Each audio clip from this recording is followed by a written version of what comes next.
More than 5.8 million Americans have now contracted the coronavirus. Roughly 181,000 Americans have died, far more than any other country. And in Michigan, the state is looking at a grim milestone, 100,000 cases now in that state alone. Let's bring in Dr. Payal Patel. She's an infectious disease physician in Michigan. And Dr. Patel, it's great to have you on today. Let's start with that milestone we're looking at in your state. What do the caseloads look like for you where you are? And how have things improved? Yeah, I think that we were one of the first states to really hit a peak with COVID early on. We were seeing a lot of cases where I work, which is in Ann Arbor, as well as a lot more in near Detroit. What's changed over time is that Michigan is a very large state, and we're seeing more cases kind of spread throughout the state at this point. And testing has actually increased, which is great. And I think that's some of the numbers that are rising with the cases. We have currently less patients inpatient with COVID right now, but we're not seeing, trends all the way down. I think we're still seeing some oscillation along the way. So it's really hard to predict what the next months will look like. You talk about the testing situation improving there.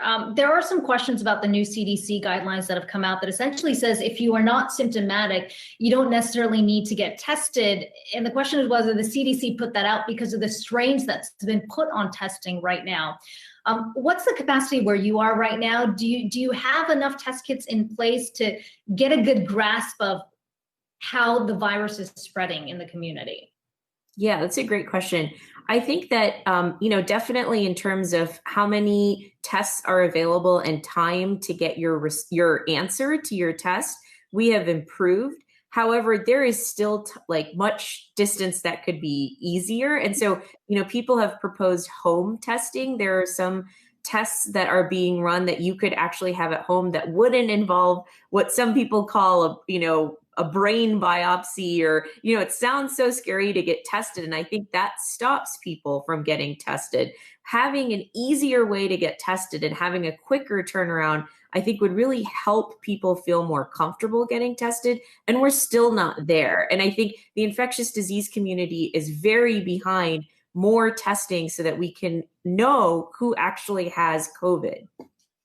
We've seen both the Republicans and Democrats put the coronavirus health crisis right at the center of their conventions. I want to play for you what President Trump said yesterday and get your thoughts on the other end.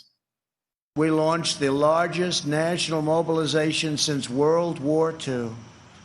Invoking the Defense Production Act, we produced the world's largest supply of ventilators. Not a single American who has needed a ventilator has been denied a ventilator, which is a miracle. Dr. Patel, you heard the president really sort of hail what he sees as a success story in the response. That line about nobody being denied a ventilator, we heard Vice President Mike Pence talk about that as well. What's the reality that you've seen on the ground when you look back to how things have progressed since March?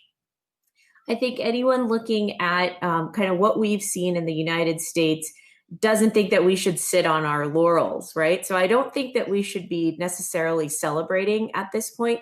I think we should really be thinking about where we are compared to many other countries and how they've done in their response and what we need to do to really bring the virus under control. And that really includes better testing, continuing the public health measures, because we're in the same spot that we were in April. We don't have a cure. We don't have a vaccine. And I think that's the problem, is thinking that we have somehow succeeded. We're still in this fight right now.